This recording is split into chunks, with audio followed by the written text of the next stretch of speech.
Lagos State Government organizes Jumat service to mark Nigeria's 65th Independence Day celebration. National Drug Law Enforcement Agency lauds effectiveness of sniffer drugs and drug seizure since deployment. And the foreign authorities cite drones near Danish military facilities.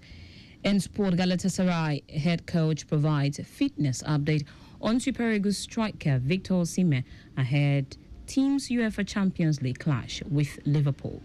Now the details. I am Taiwo Baruwa.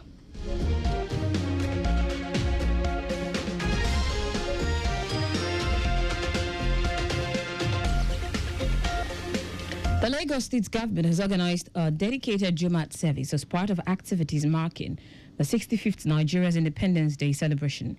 Speaking at the Lagos Secretariat Community Central Mosque at the event organized by Ministry of Home Affairs, Governor Babajide Sanwo-Olu reassured citizens that President Bola Tinubu's ongoing reforms are strategically designed to stabilize and reposition the nation's economy for sustainable growth. Governor Sanwo-Olu, who was represented by his deputy Obafemi Hamzat, acknowledged the temporary hardships caused by policy adjustment, particularly in the financial sector, but stressed that the long-term benefit would outweigh the current difficulties. He also called on Nigerians to reflect on the essence of independence, emphasizing unity, resilience, and patriotism as vital ingredients for national progress. The governor commended Lagosians for their continued cooperation with government policies and assured that Lagos State would continue to align its development agenda with federal initiatives to improve the quality of life for its residents. Head of Service Bode Aguru, who was represented by the Permanent Secretary, Ministry of Housing, Afiz Toriola, described the celebration as another milestone in the annals of the country. Delivering a short khutbah at the event, Muslim cleric Sheikh Shakir Ghaffar urged Nigerians to uphold the values of patience, sacrifice, and unity. Prayers were offered for the peace of the country. The President and the family, Lagos State Governor and Deputy Cabinet members, lawmakers, other top government functionaries, residents, and Nigerians in general. The Lagos State government has charged newly approved private school owners to uphold the highest standards of curriculum delivery, discipline, and compliance with the state educational guidelines. Speaking at the presentation of provisional approval letters to 75 new private school operators at the NUT Pavilion, Alausa Ikeja, Commissioner for Basic and Secondary Education, Tolani Ali Balogun, reiterated the state's commitment to quality education across both public and private schools. Ali Balogun explained that the issuance of the provisional certificate followed a rigorous accreditation exercise to ensure that schools meet the minimum requirement in infrastructure, curriculum delivery, safety, and staff quality. He said the move is part of effort to sanitize the education sector and promote excellence in learning outcomes, stressing that education remains a critical pillar of Lagos State development. The commissioner urged the school owners to work in synergy with government policies, employ only qualified teachers certified by the Teachers Registration Council of Nigeria, TRCN, and ensure strict adherence to safety guidelines. The Lagos State Christian Pilgrims Welfare Board, LSCPWB, has made significant strides in enhancing pilgrimage services for Christians in Lagos State under the leadership of its board secretary, Okudero Moni. In a statement signed by the board's director, Public Affairs Unit, Ebonlua Olagoke, over the past 6 months, Okudero has implemented various initiatives aimed at improving the board's services, strengthening partnerships, and increasing patronage. According to the statement, the board has also engaged key stakeholders, including the National Christian Pilgrims Commission, faith-based organization, government ministries, departments and agencies, as well as local government and council development area tourism officers. Through media outreach, the board has promoted pilgrimage services on various platforms, including Lagos Television, Eco FM, Radio Lagos, Lagos Traffic Radio, among others, to raise awareness about its activities and services. With Okudero's leadership, the state adds that the board is well positioned to achieve even greater success in promoting pilgrimage services in Lagos. through seamless travel arrangements, spiritual experiences for pilgrims with a focus on safety, welfare, and excellent service delivery.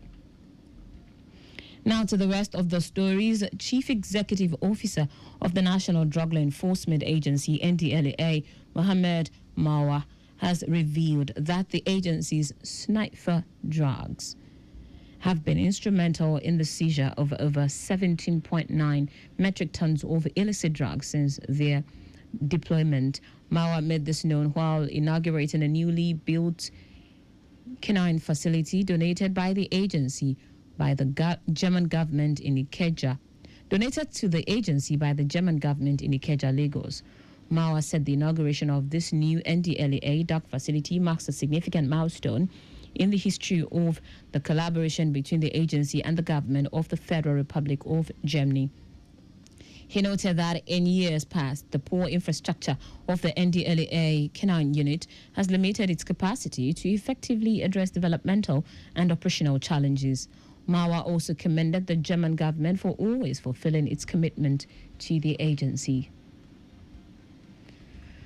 The Lagos State chapter of the All Progressives Congress APC has reacted to alleged report of deep cracks within the African Democratic Congress ADC and the wider opposition coalition ahead of the 2027 elections. In a statement signed by its Lagos spokesperson, Seyi Oladejo, the party says most of the ADC's leaders can be accused of political bigamy because they maintain their membership of different political parties. The statement says that President Bola Tinubu is focused on reforms, revenue growth, and building a lasting legacy, evident in the recent by-elections that saw APC sweep to victory nationwide. In foreign news now, drones have been seen near military facilities, including Denmark's largest, following a series of incidents that caused air disruption earlier this week. Danish authorities said Thursday's incursions appeared to be a hybrid attack, but cautioned that they had no evidence to suggest Moscow was behind it. Duty officer Simon Skeljar said police could not comment on where the drones had come from, as they had not shut them down, stating that police were operating with the Danish military in their investigation.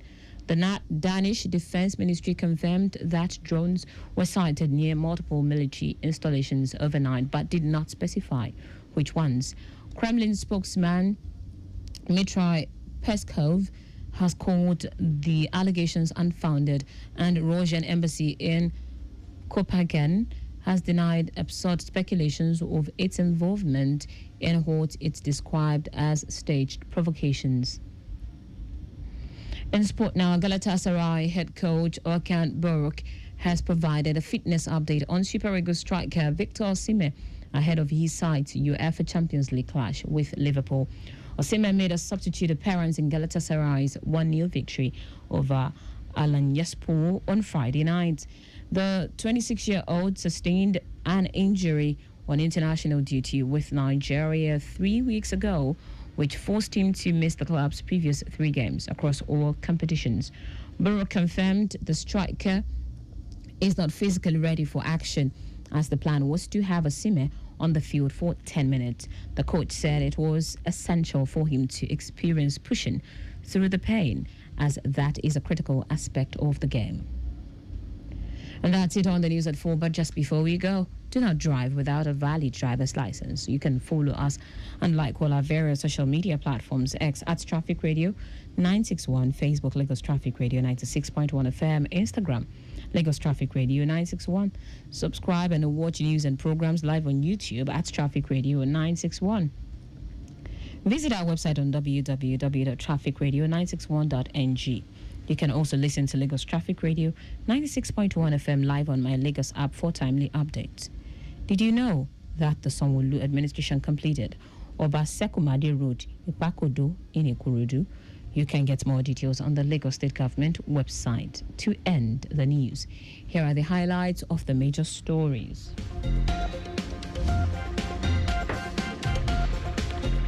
The Lagos State Government has organized a dedicated Jumat service as part of activities marking the 65th Nigeria's Independence Day celebration. Chief Executive Officer of the National Drug Law Enforcement Agency, NDLEA, Mohammed Marwa, has revealed that the agency's sniper drugs, DAGs, have been instrumental in the seizure of over 17.9 metric tons of illicit drugs since their deployment.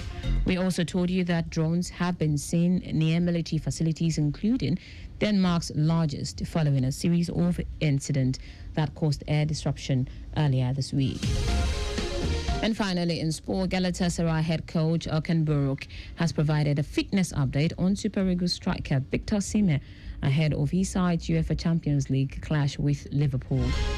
For contact with the newsroom, send a message to info@trafficradio961.ng. That ends the news broadcast compiled by Coyote Mafulashere. I am Taiwo Baruwa. Thank you for listening. Good afternoon.